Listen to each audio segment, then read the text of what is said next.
every puzzle has an answer.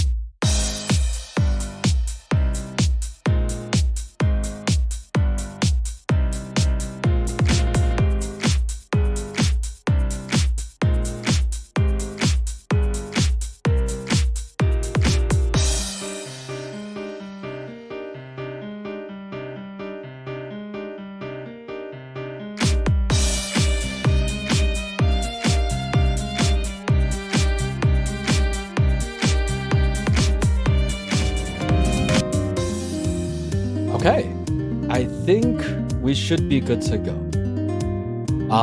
Apologies in advance.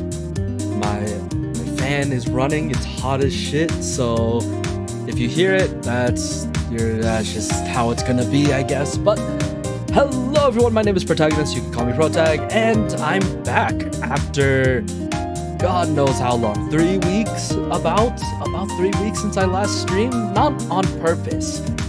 I think I wanted to at least do a stream before I left for California for AX and everything, but I just had to pack everything and it just didn't make any sense.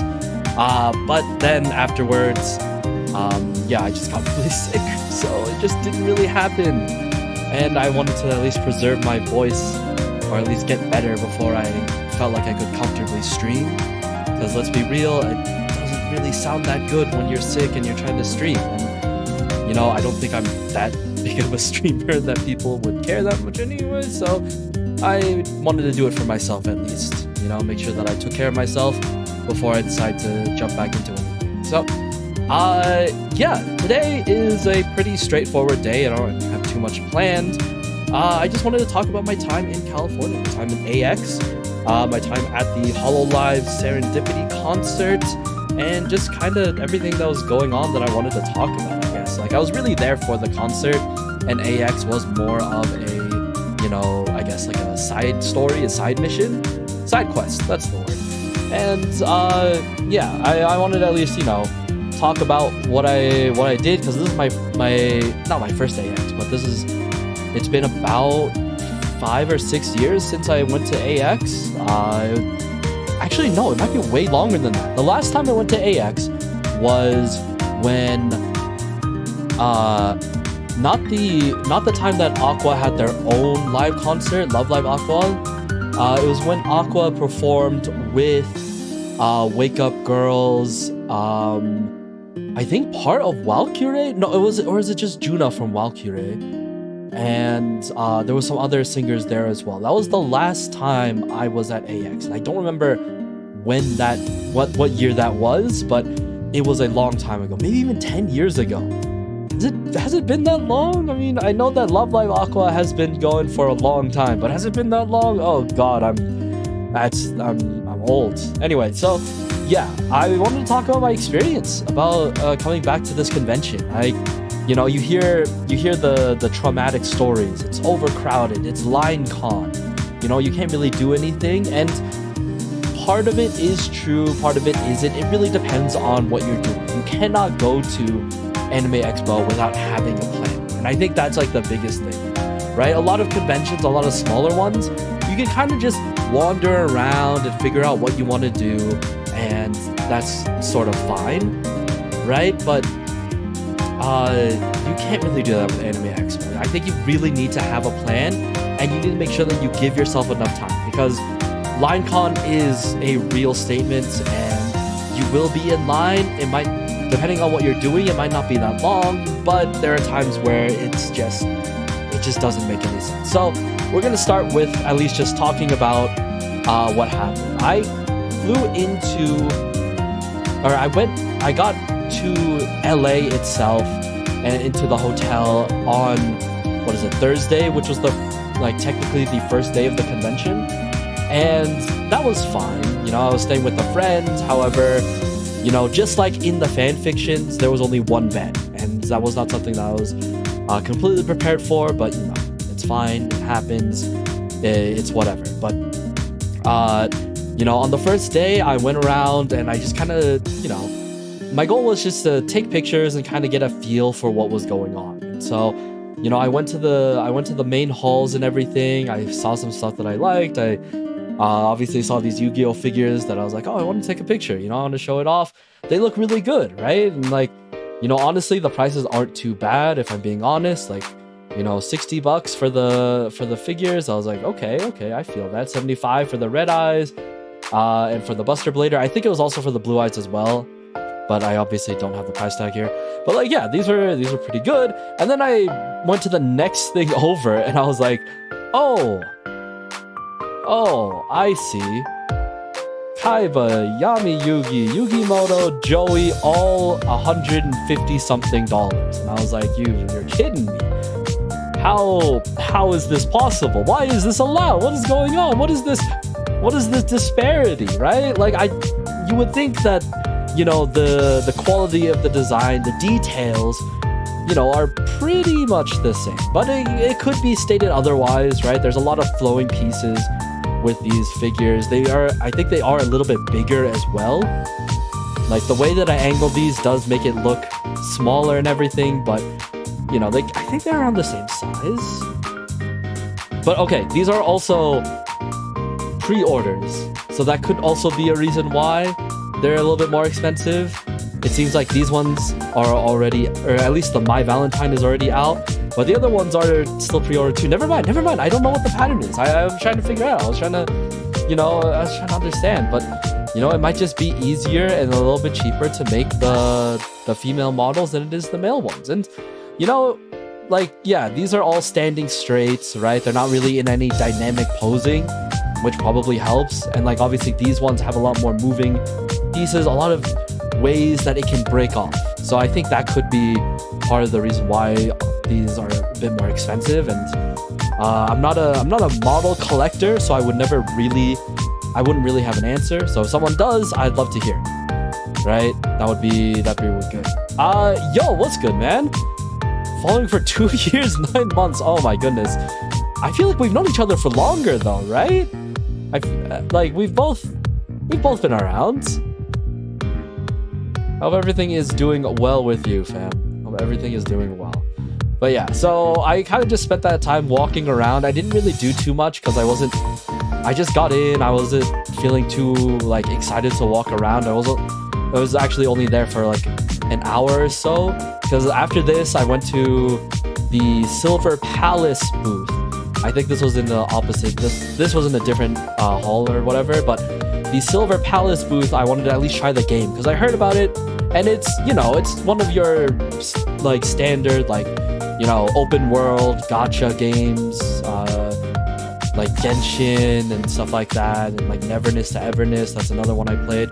But I wanted to try it out because they gave you a free bag, they gave you a bunch of cool stuff, you got to play the game for a little bit and like test it out, and it was really good. I liked the game a lot. I tweeted that on my personal account. Maybe I don't talk about it. Yeah, it's fine.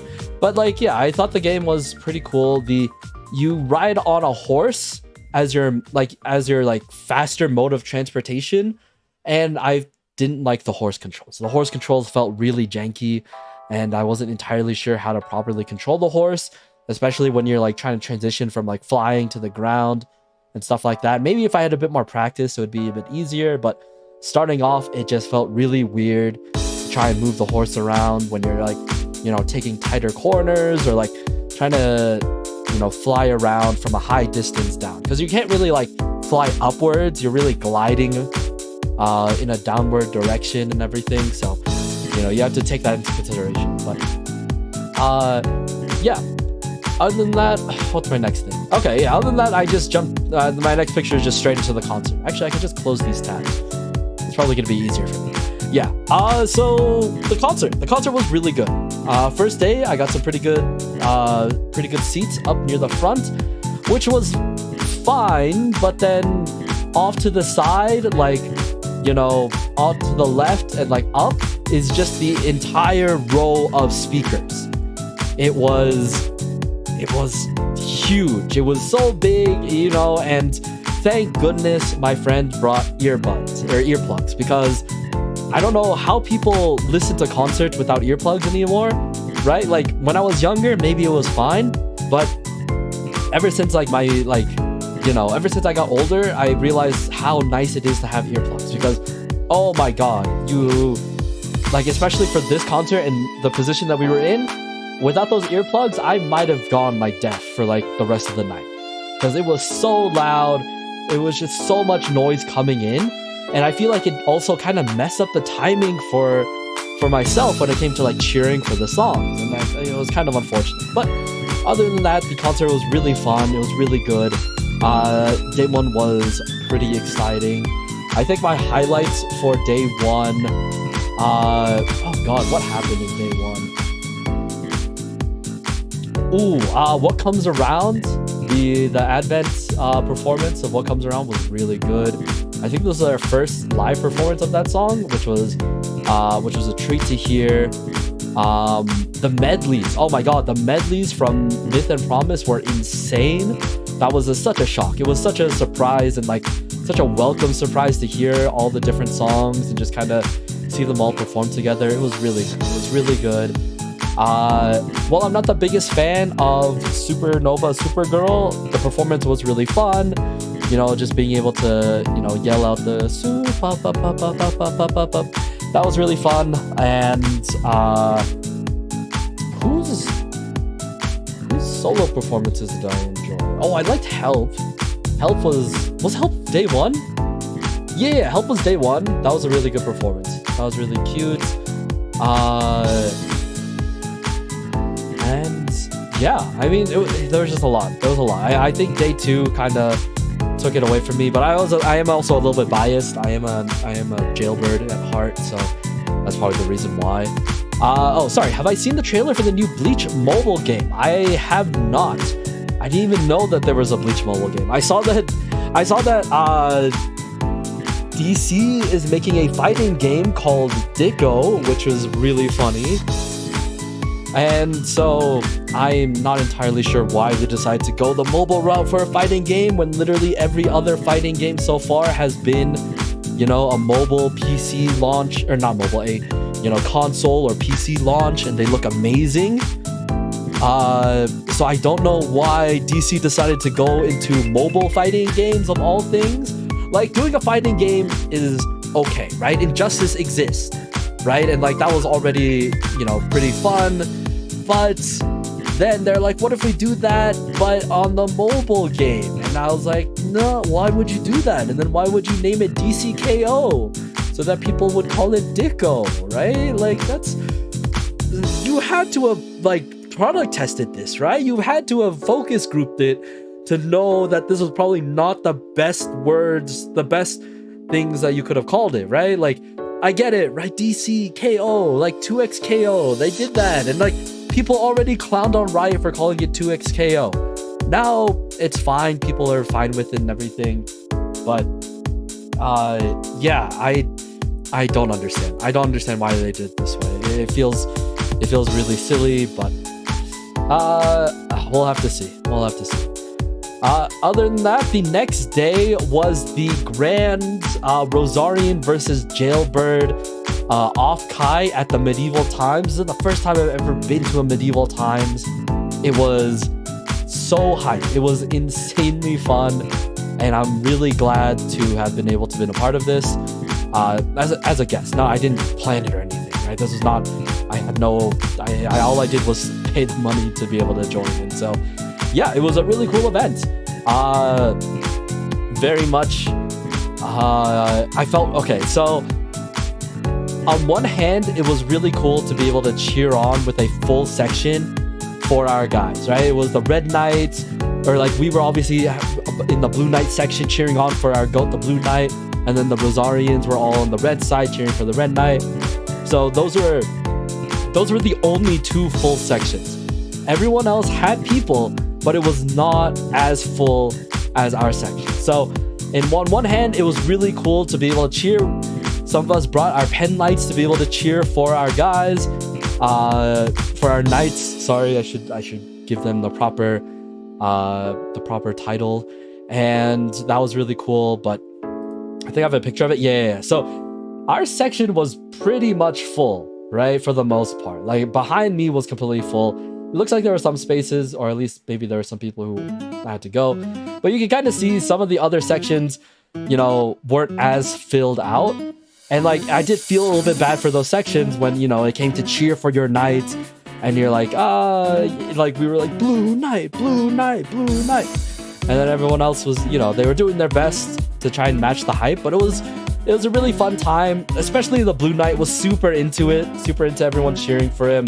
He was a really good sport about it. I really appreciate the actor. I tried to like find his socials or anything. I really wanted to, you know, send a message to thank him for like being, you know, such an amazing knight. And like, you know, leading into the hype of everyone cheering for him. It was a really good time. He did such a good job. He was the champion. Spoiler alert. He was the grand champion. He beat out everyone.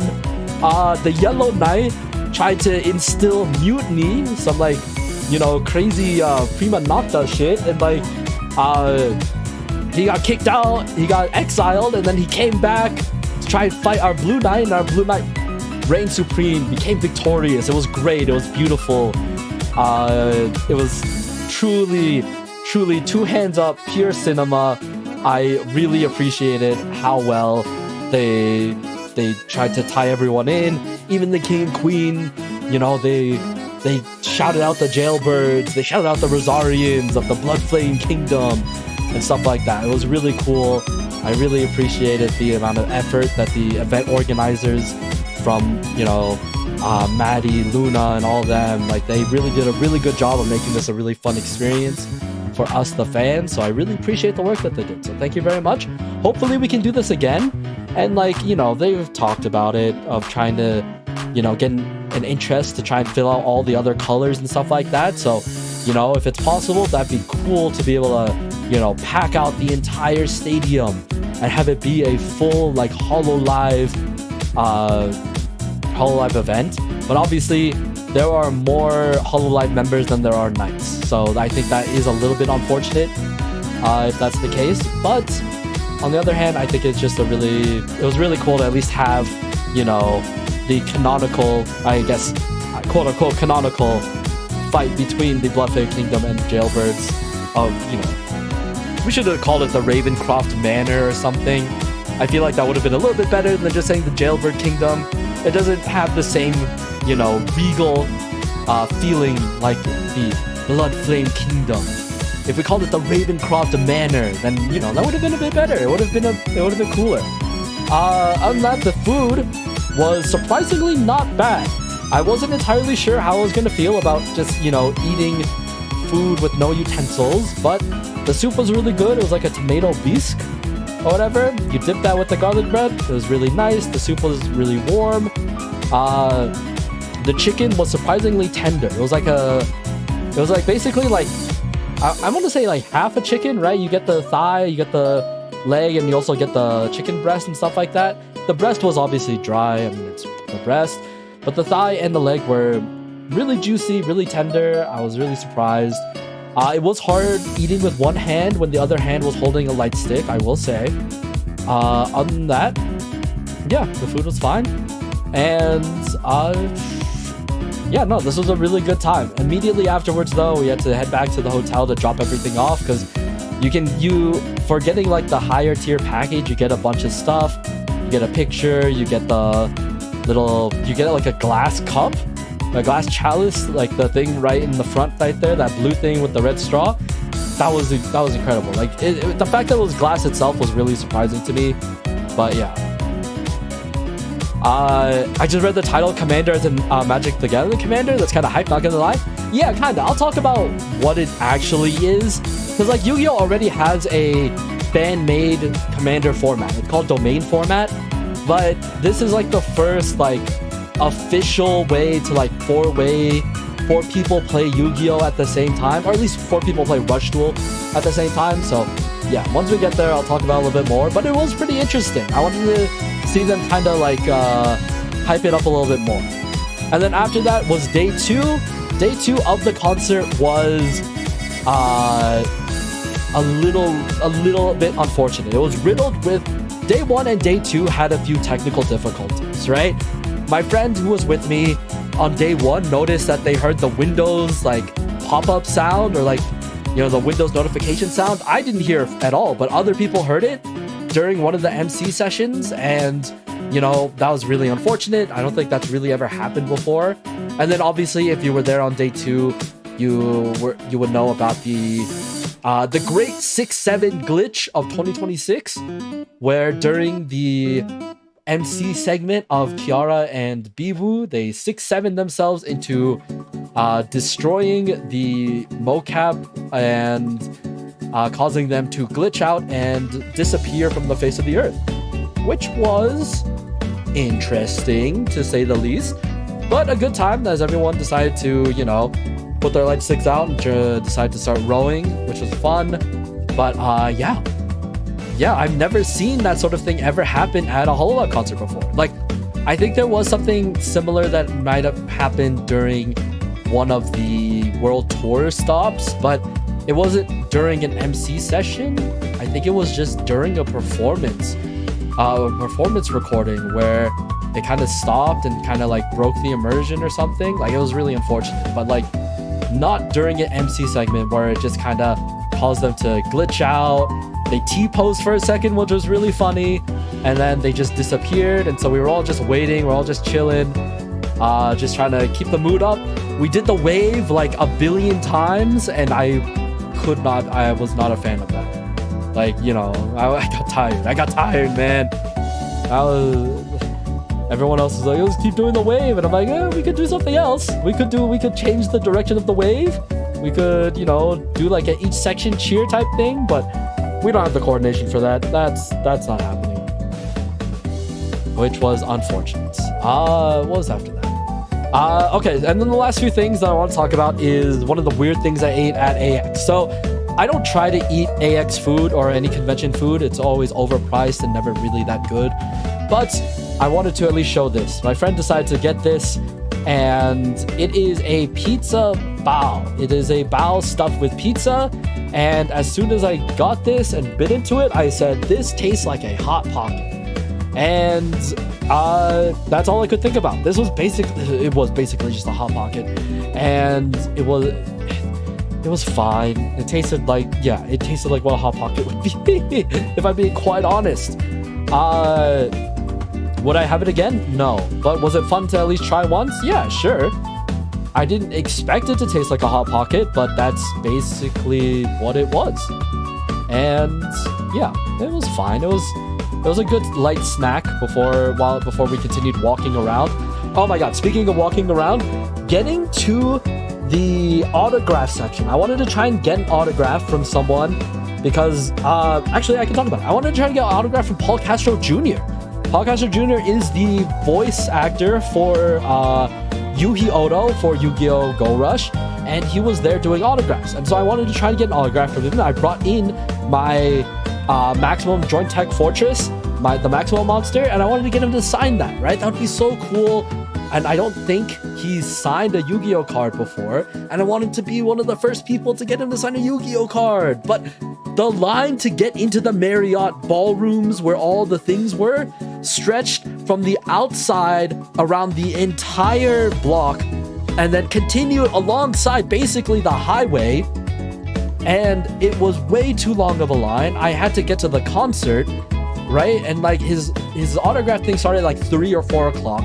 The concert starts at like 7, but I wanted to be there early so I could get in line early so that I could make sure that I had time to relax and I could like trade with other people, talk with other people and stuff like that and not feel too stressed. But like, I thought I wouldn't have to wait that long. I honestly did not know how long the autograph line was going to be. And like, that wasn't going to be done by the time I would need to get to the concert. And I felt really bad about it because I was like, I really wanted to get his autograph.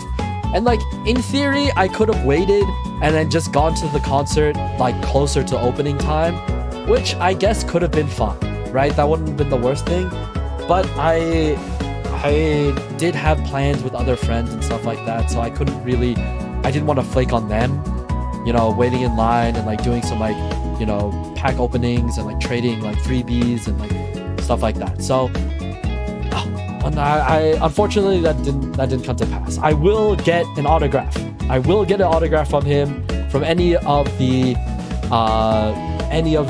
Yu-Gi-Oh! Go Rush voice cast, or even Yu-Gi-Oh! 7s if I can find them. And I know John was there too, but I couldn't find him. It was finding one man in an entire convention hall. Like, what did you expect me to do? Right? I feel like that was an impossible task. But yeah, one day I'm gonna get an autograph. I also didn't know that John was gonna be there. I would have brought either my Transamu Rhynac or my Galactica Oblivion, whatever my higher rarity card from his deck would have been. I would have just brought it. But yeah, unfortunately, I just didn't get the opportunity to get that autograph, and I feel really bad because I really wanted to do it, but alas, other than that, congrats on him for congrats on Paul for getting the Yosuke role. I feel like he's gonna do a really good job. All right, and then finally, what's my last picture? Oh yeah, this. There was a live stage at AX that I wasn't really aware of. We actually just caught it while we were walking around on the. I think this was basically the last day. No. This was. Yeah, no. This was the last day. And so I kind of wish that I was out here more often. I wanted to hear live performances like this, because like there are a few, like you would have to be pretty good to be able to perform here, obviously. But like, this is really cool. Off to the side on the left, there was like a covered seating area, like a little like mini beer garden type thing, where you could sit down, listen to music, drink. It was a really good thing, and I kind of wish this was promoted a little bit more, because like you could hear the music while you were in line, like in the line area, like on this direction on Figueroa. But yeah, I just never really figured out where it was until the last day, which kind of sucked, because I was like, this is really cool. I love to hear live music like this, right? So that was like my biggest regret. All my other days at AX was literally at the Love and Deep Space booth. I'll be honest, there are two people in my life that really enjoy Love and Deep Space, and so neither of them were able to go to AX. And so, like the good friend that I am, I also learned during this trip that I am very much a gift giver, right? I really enjoy giving gifts to people. I enjoy just seeing the excitement or the happiness of getting a gift that they really wanted, right? And so I got into the merch line, which was a battle in and of itself. That was such a wild thing. The lads booth was completely surrounded. Obviously they had the boys there, or like the causers there, and that was gonna bring in a lot of people. But like even getting into the merch line was a battle, because you had to wait until they called for an opening, and you had to be perfect timing while walking around, because you weren't really allowed to stand and hover, because you'd be blocking the entry or blocking the walkways. You had to like kind of fight your way into the line. Once you finally got in, I bought like I tried to buy one of everything of the two guys that my friends liked, right? And so I did what I could, and I got those, and I was able to give it to them, and they were very appreciative. I was very happy to be able to get that for them, because like obviously it's not every day you're able to do that. And like I also got pictures of the causers. I'm not going to show them here because I got some really good photos, and because of that I am really terrified of showing them. So yeah, anyway, okay, now that is my AX trip basically summarized. Let's talk about Yu-Gi-Oh! Let's talk about Rush Duels. A lot has happened since I was gone. So I want to talk about some of the cards that were, teased, that were introduced, and stuff like that. So, in the new, what is this? The headliner, the reigning headliner? What set is this? Headliner of Reigning. I would have figured it out at some point. I just had to mix the words one more time. Headliner of Reigning is going to be the set with all of the new Royal Rebels, Royal Demon cards for Roa, but they do have a few other themes. Obviously, we saw the healthy theme with, the buff lady, whose name I have forgotten, unfortunately. I will remember it at some point, but we did get some nice artwork teased, because we did get some of the other cards. We'll talk about them later, but not all of them.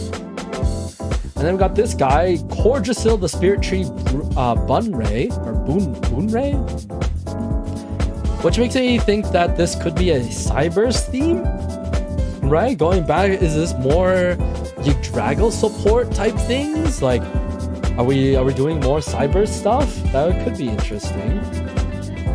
But I don't know if they talked about the third theme. Maybe they did and I don't remember. But yeah, we have potential Cyber stuff, which could be cool. But I am interested to see how good the Royal Rebel deck will be once these new cards get in, because they seem pretty strong for the most part. And yeah, okay, moving on. Next up, 7 cards for Goe Goe, the theme, or another theme that is a headliner of Reigning. So Goemon is another Konami crossover type thing, the same way that Gradius was when we got Gradius early on for Yu-Gi-Oh! And then for Rush Duels. This is another crossover. Now, I'm not a big fan of the art styles for this, because I'll be quite honest, they seem kind of simple for the most part. I feel like this is not necessarily like a full downgrade, but I feel like they could have done a little bit better. I feel like, if anything, this is like because like Yu-Gi-Oh! Or like the advanced format also got new Goemon card, or got a new Goemon card, and that one looked really good. And it came in, their overframe, and it looks really nice, but it does look like an older version of, this version of Goemon. And maybe in my mind, it's like, this is like, all the ninjas in their younger forms, or like when they were young and doing all their ninja stuff, and then like they have like their older forms in the advanced format, and then obviously then the new Goemon is their final form and stuff like that.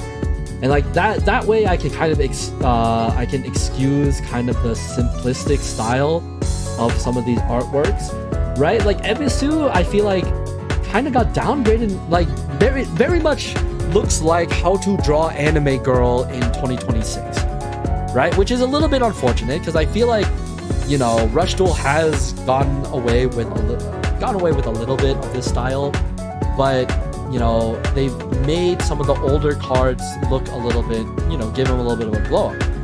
But Ebisu, I feel like, looks too plain now to be recognizable, I guess. But, that's fine. And then they have Yai, they have all these other things. We still don't have card effects for them, so I won't be able to tell what they all do. I thought they were wind monsters, no? Maybe they're not. Maybe I'm making that up. I'll just have to wait for when the cards come out. Anyway, moving on. Okay, so let's talk about Rush Duel, quote-unquote, Commander. YY Rush Party is a new format that they created for, maybe specifically for the carnival that happened a couple of weeks ago, or last week or 2 weeks ago. There was like a jump carnival or whatever. It's interesting, I guess. So let's talk about how this all works. So you have 4 people, they each sit on each side of the thing, but as you can see, your dual field is missing a few things. You don't have a field spell, you don't have an extra deck, and that is because YY Rush Party is played with only normal monsters. Your deck consists fully of normal monsters, no spells whatsoever. Your deck can only have normal monsters. Let me say this again. Only normal monsters, nothing else. No trap cards, no spell cards, no nothing. You are not allowed to add anything that isn't a normal monster into your deck. And so how do you play this game? It's simple enough. You draw until you have 5, but you then have a second hand where you draw until you have 3 spell cards from your spell card deck in the center. So in the center will be a deck consisting of all like normal spells, I think. I don't think they do equip spells, or maybe they do. I'm not entirely sure. I think all I've seen were normal spells. So we're going to make that assumption. But yeah, all there were are, you can only draw up to 3 normal spells, and you put them in a separate little holder where you have 3 spells in your spell. What do they call it? Not the spells. The spell card stand. That is what they call it. So you have your hand of 5 normal monsters, but then you have a separate hand of 3 spell cards. And the way that the game works is that each player, like if I'm starting here, I draw until I have 5, and then I can do my infinite normal summons just like a normal rush duel. But I cannot play any spell cards or anything like that. I obviously can't attack. All I can do is set up my board and then wait until the next turn. Each player does that once, and then on my turn, I get to go. And that means I can start attack. I can play any of my spell cards, right? So if I have like a Pierce, I can use that on one of my monsters, so I can hit one of my opponent's defense position monsters and stuff like that. Once I use the spell card, I put it into the spell graveyard zone, right? And then now I only have 2 spells in hand. And if I use up all my spells doing whatever, then I can go into the attack. I can only attack the person next to me. I cannot attack. I know I was kind of pointing upwards. I cannot attack anyone in any other direction. I can only attack the person next to me. But once they're gone, then I can attack whoever's next afterwards, right? So that's kind of the whole cycle. Your goal is to just kind of, break down your opponent and continue doing so and making sure that you're defended enough where you don't die from the guy next to you. And let me make sure I'm not missing anything else. Tribute summon, activating a spell card, battle phase. You can only attack whose turn is next as your opponent during the battle phase. Yup, you can only attack. However, you may be able to attack other players due to the effect of spell cards. Okay, that's fine. The battle rules are the same as normal rush duel. The person yeah. So I was very interested about this because this is the first time where they really announced an official 4-player format that wasn't cross duel. And maybe they have done it before, but cross duel is like my earliest example. And while cross duel was interesting to say the least, I really liked the skeleton that this kind of creates, because they could do this again and add and let you play effect monsters and stuff like that. I'm fine with them not using the extra deck or field spells. I am totally okay with that, but I like this idea of playing a game like this where you can more of like a party game type situation. It's not the most complex thing in the world, right? If you tried to do advanced format this way, I feel like people's brains would explode due to how complicated it would be. But if you make it hard enough while making it still fun and accessible for casual players, I think there is something there. It's possible. If they want to continue on this, I don't know how popular YY Rush Party was, but I would love to try it myself. I don't know if there's a way that we can make it programmed into, Edo Pro or something. I would love to play it, but that's the thing. I also have to find 3 friends to play Rush with, but it's fine. It's fine. I can find friends. I can do it. It's possible. All right. Do I have anything else to say about this? Yeah, trap card, extra that can't be used. Which are all normal spells. Okay, so they are all normal spell cards. That's just really shocking. That means you also don't get access to... Do you get access to legend spells? Could you put more than 1 Pot of Greed? Or does that not count as a normal spell because it is a legend spell? That's probably the case, right? Even though Pot of Greed is technically a normal spell, because it's a legend, maybe they don't want people accidentally drawing 3 copies of Pot of Greed and then just using them all at once to be able to draw, get a big hand, and then just be able to create a big monster. That could be possible. I get it. Alright. Moving on. Get a quick meal with instant fusion. So I'm probably gonna make a video on this separately later, but I wanted to talk about that. Sorry. But I wanted to talk about the fact that Instant Fusion is in Rush Duels now. During a turn that you have not activated Instant Fusion, pay 1,000 life points. Then you can Fusion Summon a level 5 or lower Fusion monster without Fusion materials. A monster special summoned by this effect cannot attack and is sent to the graveyard during the end phase of this turn. So, we obviously don't have a Kit Kalos, right? We got no tier limits in Rush Duels where, instant fusion would be a big problem. But there are a few cards that do make instant fusion kind of a scary card to have. And if you have the extra deck space for it, which, let's be honest, most decks do, you can add some scary cards, right? Elemental Hero Voltic Wingman allows you to go into another fusion summon to another hero monster, I think. Bikuri Bot allows you to cheat out a level 7, get to another level 7 back into your hand. We have removal with Owlbear Lilith.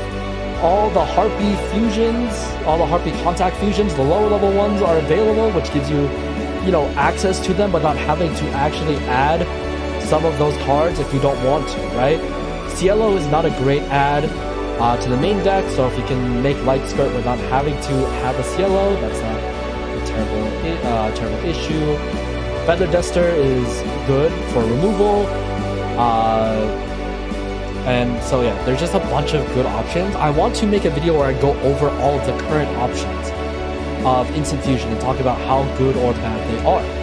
So we'll probably do that, and I'll probably do that as a separate video. But for now, yeah, I think this is fine. My only concern is that if they decide to add more low-level fusion monsters, now they can't be that strong. Or if they make them that strong, is that gonna force people to maybe run instant fusion? How strong does a level 5 or lower fusion monster have to be where you're basically foregoing a Pot of Greed for instant fusion? That's the main question.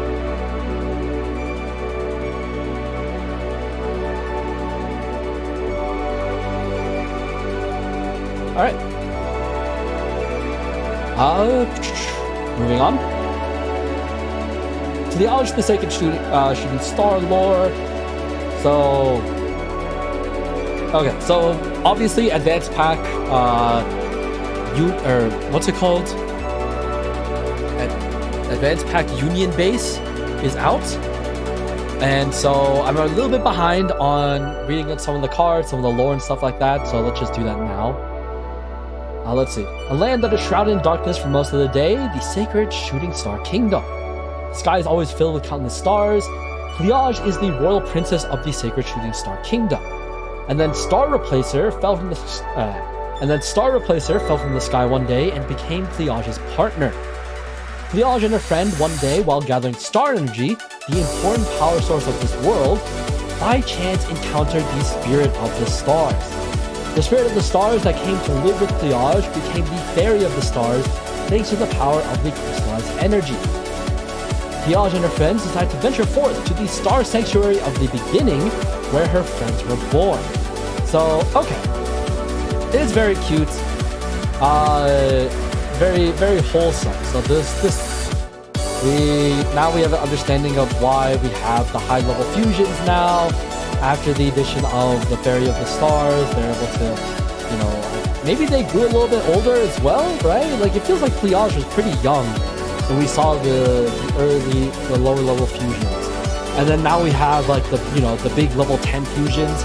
It feels like she's grown up a little bit more, and now they're on that adventure together to, find where everyone's from. And I think that's very nice. Alright, next. 2 more confirmed cards for Union Base. We're getting a reprint of Polymerization, and we're getting Pliage, the stylish Sacred Shooting Star. Level 5, reprint Overrush Rare. Yeah, not bad. I think this is totally fine. Polymerization, I guess, yeah, it makes sense.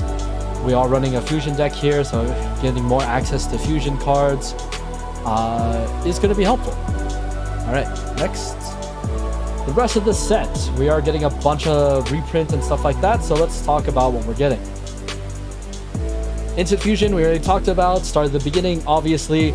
Start at the beginning, full Overrush Rare. It looks so good. Oh my god. I really hope I could get this. Honestly, this is such a beautiful card. I really enjoy how they use the shooting stars to fill out the top part, and like, this is just really nice. Like, oh my god, they're doing such a good job with the full arts.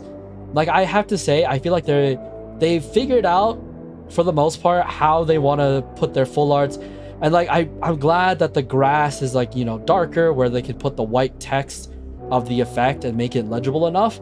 Because like it would be so hard if they ever put like white down here, if they have to change the text color and stuff like that. You know, I feel like they have an idea of what they want to do, and they're doing a pretty good job at it. We already talked about polymerization. Candy All and Candy. Candy All is a target for instant fusion. Candy, Ice Pop Bear, Pliage.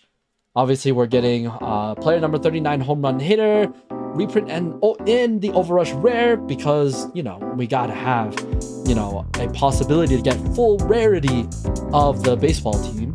And then Overrush rare of trade-in of all cards, which, I mean, sure, it's fine. If I had to rate this, if I had to put this on my scale, I'd put this at a C tier for trade-in. I'd have to put this in It's Just the Wings for player number 39, because it literally is just the wings. I will be quite honest, I was not surprised. This is probably a C tier as well. This doesn't really do anything for me. Like, the dress got outside, that's it. The dress escaped confinements, that's really boring for an Overrusher. It's actually really bad. It could be D tier, if I'm being quite honest. This is easy S tier. I think the only bad full art that we have for Rush Duels is, I'm gonna say it, Harpy Lady. I think Harpy Lady is probably the worst one out of all of the full arts that we've got. Like, it doesn't make sense. It doesn't make sense. The way that they put everything is kind of weird.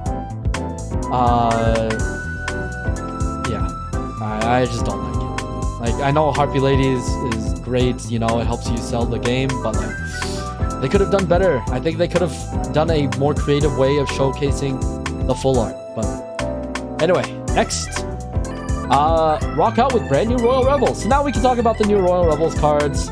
What is there, 5? All right, let's jump right into them. First off, we have this guy, Royal Rebels Pitch Shifter. Send one Light Fiend monster from the hand to the grave to draw 1 card. Then you can choose to change the battle position of this card or 1 monster on your opponent's field.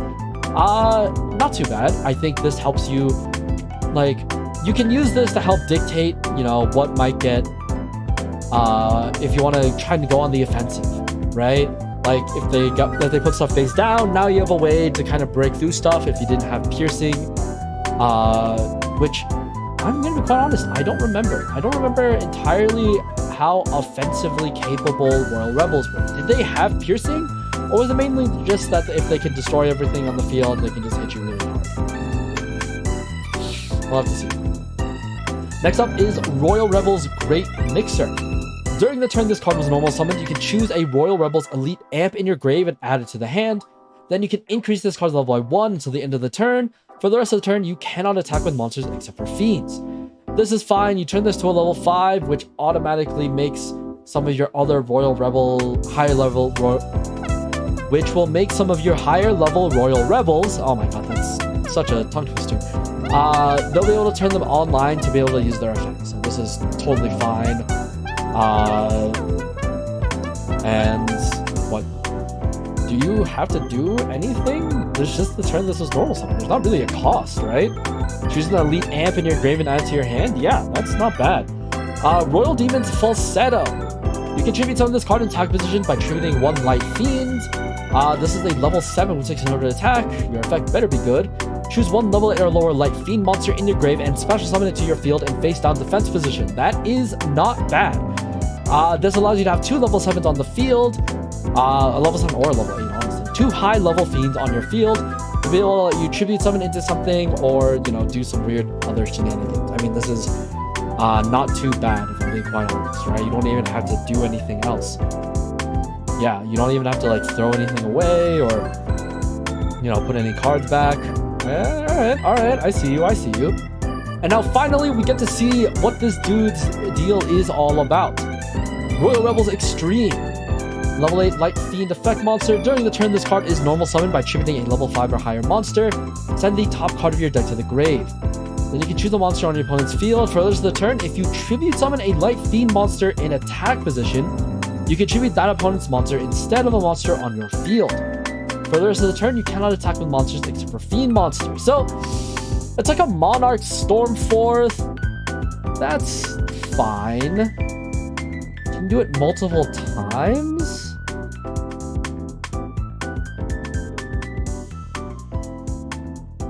What is the ruling on being, like, is it possible to do this multiple times? Right? Like, if you had 2 in hand, could you do this to 2 different monsters on your opponent's field? And then when you're trying to tribute summon another high level, use both of their monsters? That could be interesting. That could be really interesting. I mean, it's going to cost a lot, obviously, but you should be fine. There should be a lot of easy ways to be able to bring back your high-level fiends. So that should... Okay. And then next up, we have Royal Rebels starting. If there is a face-up light fiend on your field, pay 600 life points. Send the top 3 cards of your deck to the grave, and you can choose 1 spell trap card on your opponent's field and destroy it. Paying life points to destroy a spell trap card. That's... I mean, okay, it's not just the destruction. You also get to mill 3 for 600. I think the value is there. I think the value makes sense. I don't think this is an issue at all. So we should be fine. Yeah, I can see that. I definitely see this being played. I think this is a small price to pay to be able to mill 3, and then you can destroy a card on your opponent's field. Because I think the other form of removal for fiends was like putting it back into their hand, which does mess up with their draw phase. But I mean, they just play it again, and then what? All right, then you can't do it. You can't keep bouncing it back. And so, yeah, that's fine. All right. Moving on. Save the world with Wise Salvation. So Wise Salvation finally has a theme centered around her, and I read some of these cards. They're interesting. I keep saying interesting. They're weird. They're weird. I don't know how strong these cards are going to be, but I like the concept because it is kind of gimmicky, and we do need a little bit more of that in our lives. So we'll start with the spell card. Wise Salvation Awakening. This card's name is treated as fusion while in the graveyard. I believe this is the first card in Rush Duel that finally gets treated as fusion while in that name changes the fusion while in the graveyard. This is really special because, you know, that allows you to be able to bring it back with a bunch of other cards. You can do some weird stuff with it, but what does it do? Place this card on your field what does this card do? Fuck me. But what does this card do? Place this card on your field on the top of the owner's deck. That's it. It doesn't do anything else. You play this card and it goes back to the top of your deck. Like, what is this? What is this useless ass -1? What is happening here? If it went to the graveyard, at least you could, like, bring it back or whatever. But on paper, this looks dumb. But we'll read all the other cards and you can kind of see why it isn't dumb. Slay the Gunslinger of Wise Salvation is a level 4 water spellcaster effect monster. By sending the top card of your deck to the grave... let me reread. Send the top card of your deck to the grave. If you sent fusion with this effect, then you can fusion summon a water magical knight or worm monster by placing monsters on the bottom of the owner's deck in any order from your field or grave, including this card. So, there you go. If you have the spell card, you play the spell card, you put it back to the top of your deck, then you play Slay, you activate Slay's effect, you mill the spell card, which then becomes fusion while in the graveyard, which means now you can fusion summon your water magical knight or worm monster. There you go. That's basically the gist of it. Next up is Fist, the Roaring Gauntlet of Wise Salvation. This is a level 4 water warrior. Excavate the top 4 cards of your deck and show them. Choose 1 Wise Salvation Awakening among them and send it to the grave. Place the remaining cards on the bottom of your deck in any order. If you send it to the grave, you can fusion summon Fist, the Contractor of the Imprisoned Dragon, by sending a monster from your hand or field to the grave, including this card. So once again, as long as you have the Wise Salvation Awakening as one of the top 4 cards of your deck, which you can do if you have it in your hand, you play it, put that back on the top of your deck, then you can play Fist, then you activate Fist effect, then you can fusion summon Fist, the Conqueror of the Imprisoned Dragon. Now let's look at the fusion monsters. Contractor of the Abyssal Dragon is a level 9 water worm. Requires Priestess of Wise Salvation and a level 8 or lower water effect monster. Pretty wide, I guess, pool of cards that you can use here. It has the continuous effect that of water monsters in your field in attack position gain 400 attack. It cannot be changed to defense position by your opponent's effects. Anti-shiny shady tech. I hate you. You're a terrible card. Boo. Let me shady you. Boo. Alright. And then we have Fist, the Contractor of the Imprisoned Dragon. Level 9 water worm fusion effect monster. You need Fist, the Roaring Gauntlets, and a level 8 or lower water effect monster. That's not too bad. During the main phase that you fusion summon this card, you can shuffle 2 monsters from your grave into the deck. Choose 1 monster on your opponent's field and destroy it. Then you can choose a water magical knight or water machine monster on your opponent's field and destroy it.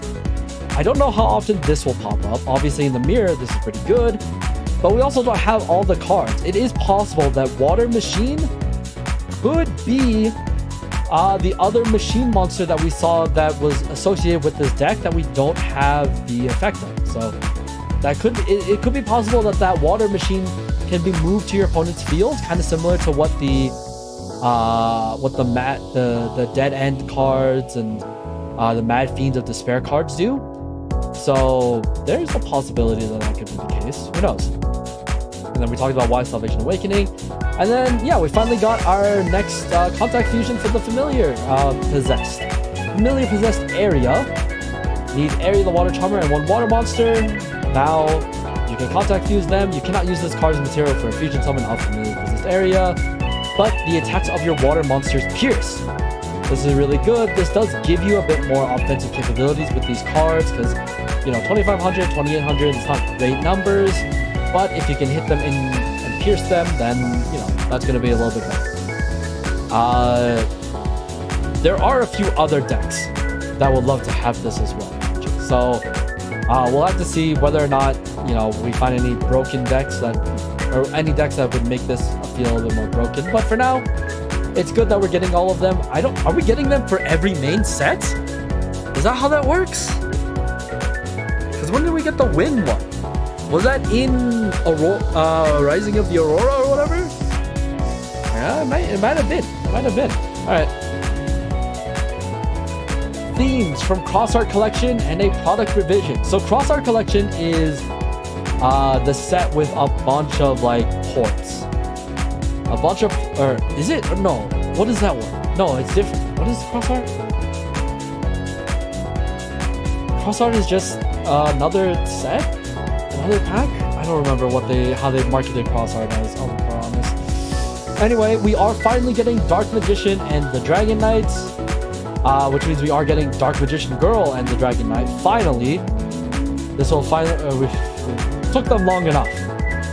Dimension Linker is getting a full theme. I already talked about this on Twitter a little bit. Now that we have this Waso Gozen linker, this is, Dimension Linker in a more feudal Japan samurai type thing. It would be really cool if Dimension Linker jumps different dimensions and has different forms, right? Like an Old West Dimension Linker, or I don't know what other time periods we could use. But yeah, I think that could be really cool. Hopefully that's the case. If not, that's fine too, I guess. But yeah, I would love to see that concept. And then we have Low Stream. This is Low Stream Nomura, which I believe someone said that this was a wind deck, something like that. That could be really cool, right? Like the ocean is the sky type thing. I mess with it. I get it. So what is the product configuration changes? 22 of the total packs, total cards in the pack. Oh, sure. For the first print run, there'll be a scratch card with a chance to win high definition illustrations. That was before. For the first print run, some packs may contain a dual marker you can use to win a high definition illustration. Please enter the serial code written on the dual marker on the companion website to enter. Okay. Sure. So I want to see what the illustration looks like, but I would love to be able to participate in this. That'd be really fun. I don't think we've seen the full Overrush rares either. 8 of the cards that come in Overrush rare with different illustrations, so we're getting all darts. Yeah, okay. This seems like a pretty interesting pack. Comes out October 10th. Alright, I'll have to keep my eye out on that. Sure. Alright, next up. Raise the limits with Chaos Conf Beast Levia Triton. Or Levia Triton. Sure. Chaos Conf Beast Levia Triton is a level 3 Dark Fiend effect monster. During the main phase, if this card was normal or special summon, send the top card of your deck to the grave.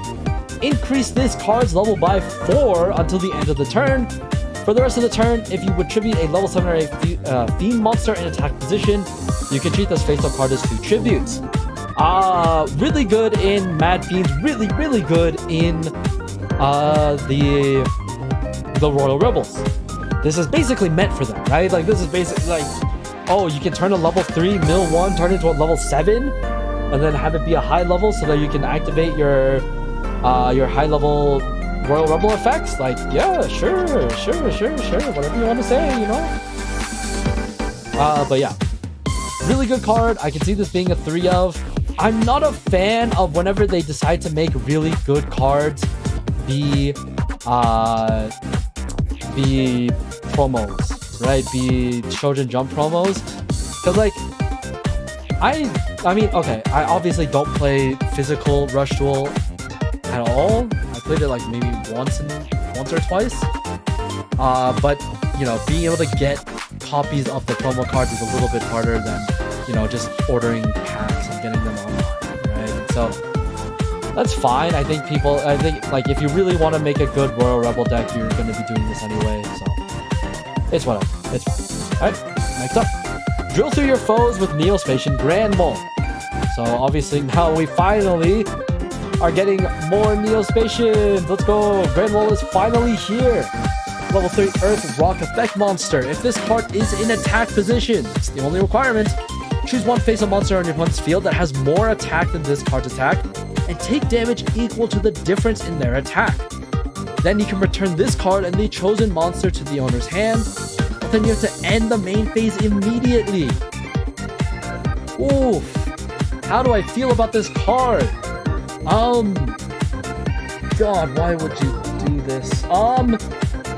You're basically taking an attack without being in the battle phase and then, bouncing the card back into their hand? I mean, in theory.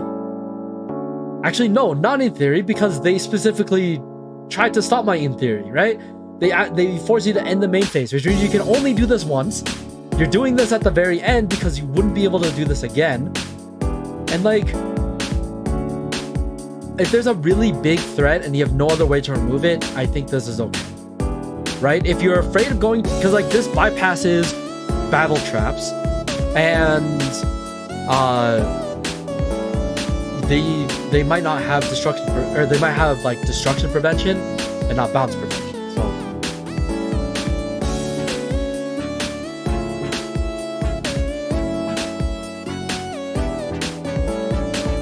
And so, yeah, okay. I can see this being useful, but I feel like the more useful option is Elemental Hero Earth Neos, which is also coming to the set. So this needs a Elemental Hero Neos and Neospatian Grand Mole. You can contact use this card, send one card from the hand to the grave to then choose a card on your opponent's field and return to their hand. So this gives you the bounce without having to take the damage, and it leaves you with a level 7 body on the field. Obviously, this is Neos a Neos Contact Fusion stat, so nothing to laugh at. Or you do laugh at it a little bit. It's very, very base, very standard. But it gives you a removal. It stays on the field, which is a plus. And yeah, I mean, I think this is just a little bit better. Obviously, you would use Grand Mole if you didn't have the Neos available, right? Grand Mole is still a good way of getting removal. You just have to use it at the very end. and that does leave you a little bit open because now you're one less monster on the field. However, if you think you can last because you don't have to deal with a high-level monster, be it like a fusion or rituals or something like that, then it could be worth it. Anyway, how do I feel about this design? It's good. I mean, it's got the drills, it got the drill knees, which is always very fun. And yeah, I mean, I really like the basic, like, kind of like attach-on design of the Rush Duel Neos fusions. I think this is a really cool idea because it is just a contact fusion, right? They're just kind of put together very haphazardly. You put the main parts of each monster onto the guy, and like, you know what it is. You know this is the Earth guy, right? Just how you know this, the other guy's the air guy, or the other guy's the fire guy, or the water guy. You know, like, it's very simple, and that's all it needs to be, right? I like the way that they went, the route that they went with the Neos contact fusions overall. I know some people hate it, some people aren't a fan of it, and stuff like that, but to me, it's a choice, and I think it's a good choice. Alright, and then finally, wow, we've made it to the end. I thought this would be a little bit longer. We have the Richie of Hope Duel Set, which is a Konami-style exclusive product. It comes with an exclusive card with a brand new illustration and ultra-rare artwork of Richie the Hopeful, or Richie of Hope, but also duelist card protectors, a card case, duelist coin, and duel markers as special items. So it comes in this nice box. You can see the cover. You have the picture of the alt art Richie on the face of it. It looks so nice. She's so cute. It's such a good card. I love how they added the little charms and trinkets and stuff like that on the side of the box. We finally have a second printing of Richie the Hopeful. Can you believe that we still have the only print of this card is specifically the Overrush rare version of this card that you could get in the one set.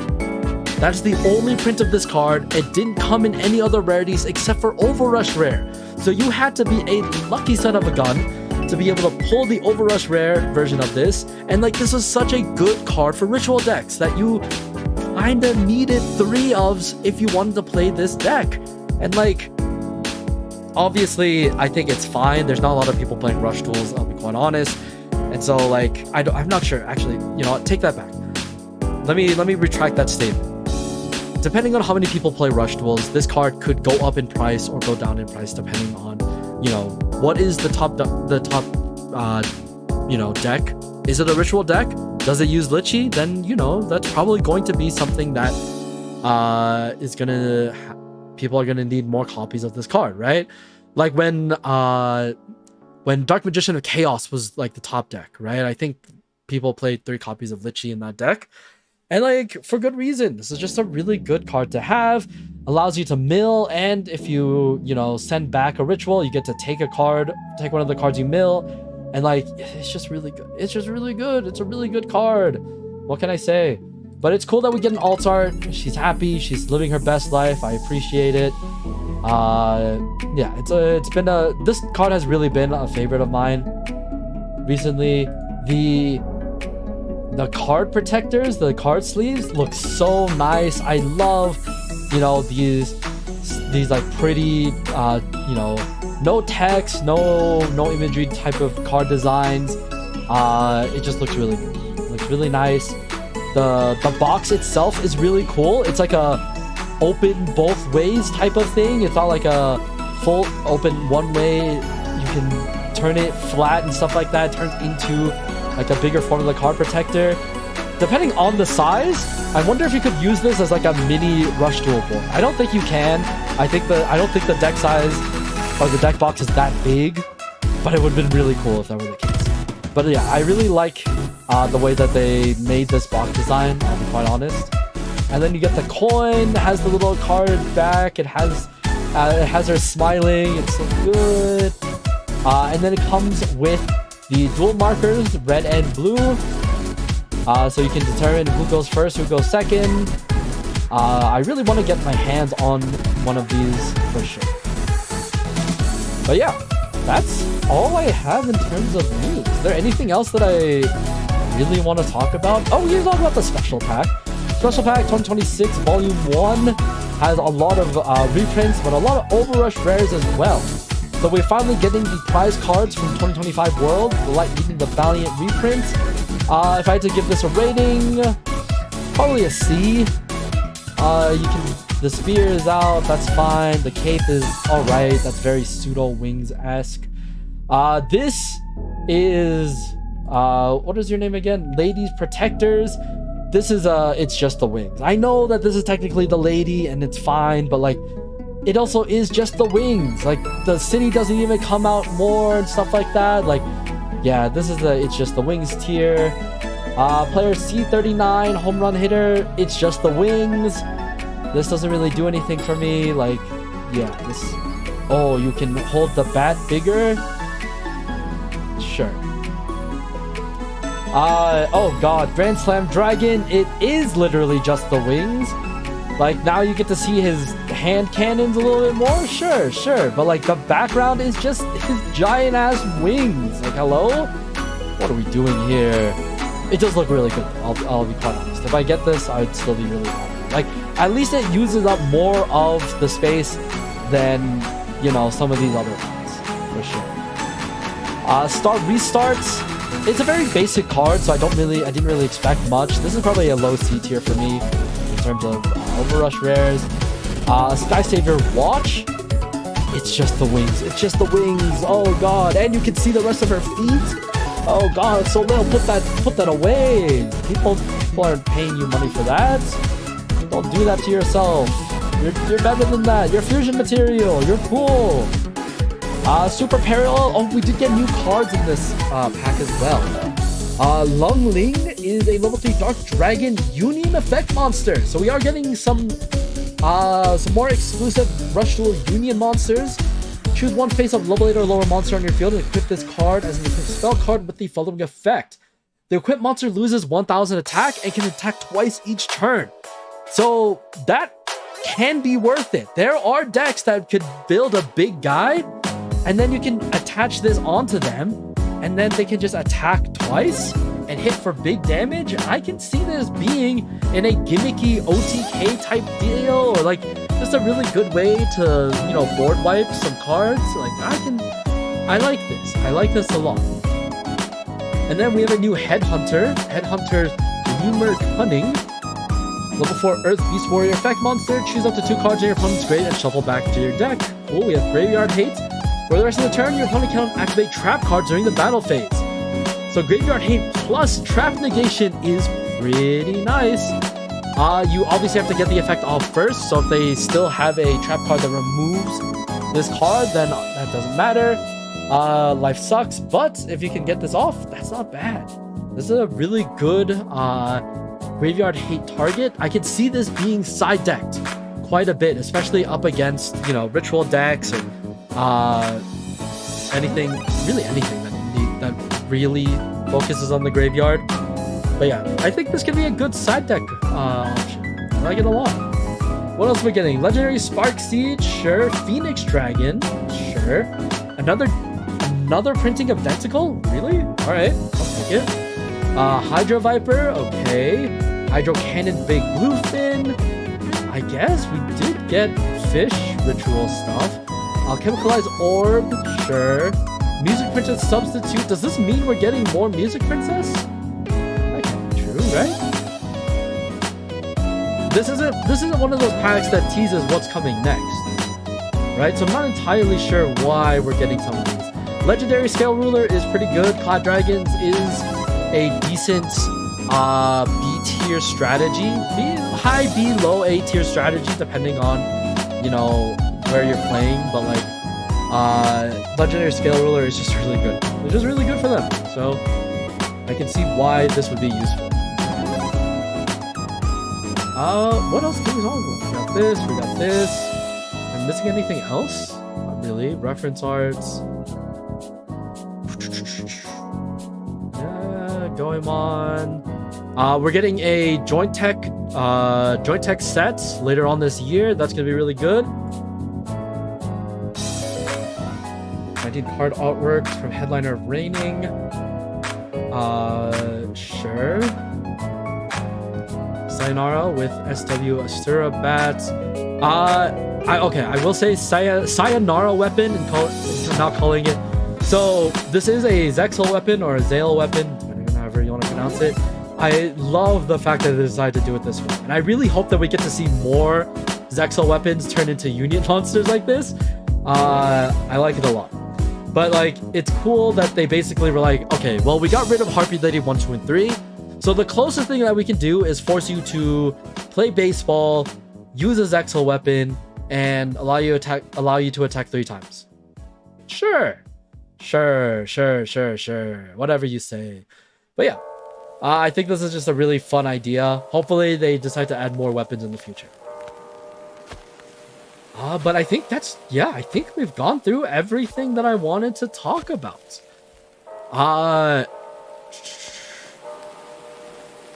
Special Victory Pack Volume 2 has all of these. Oh, the alternate art Shiny Shady looks so good. I want that. I want it so bad.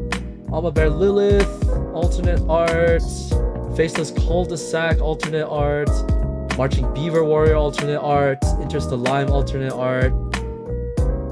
We could be getting some interesting stuff in the future. Let's see, anything else? We've already seen these, right? The 19 card artworks. Yeah, because like now we have this guy, we don't have effect for. This one we don't have an effect for. We don't have any of the Lawans. The plant dudes, we got Healthy Olivia. We have all the healthy cards that we still need to get. Oh, I want to see what this card does. I want to see what they do. This is such a cool artwork. God, that's really nice. And then this is also really cool. I love the clear body into spine type thing. Like, how are they gonna censor this? How are they gonna censor this? If this ever, like, because they censor it in the Korean version, so because the Korean technically counts as like worldwide, right? Outside of TC, like in the TCG territory. So I wonder what they're gonna do there. Einsof Ritter, yeah. I gotta say, we're still missing a lot of art, a lot of effect text, and I'm really hoping that we're gonna get some of those soon. Let's make sure we aren't. Oh, we have a picture of the Grandmaster rarities in English. Okay. Yeah, these are all of the heroes Grandmasters. These are all of the serialized ones. Yeah. Oh my god, the Grandmasters. They look so good. They look really, really good. I'm definitely gonna try and pick up like a box or two or like a pack or two to try and like, you know, open them up and see if we can get lucky. But I'm not, with the cost of these, I'm not expecting too much. Oh, these are from San Diego Comic-Con. Wow. Yeah. Oh my god, look at that. I cannot fathom how much these are gonna go for. I'm gonna be quite honest. Like, what are the, like, oh, these look so good. Hello, Karibo Multiply, Dark Magical Curtain, Shining Flare Wingman, Favorite Hero Flame Wingman, the Wing Karibo Sabatil, Stardust Dragon Victim Sanctuary. This one I really want. I would love to get this in a Grandmaster. This would be really good. Star Junk Synchron, Synchro Emergency. Oh god, the turn 0 Synchro Summon everything in the world card. This will be crazy. Number 39 Utopia. They still this one's also a really good one. I have this one in the overframe in Japan, in the Japanese version, but I don't have it in Grandmaster, obviously. Gaga Magician, Gaga Girl.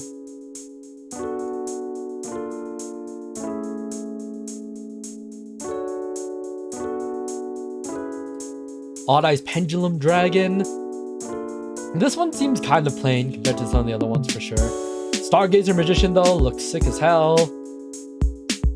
Astrograt Sorcerer also looks really good here.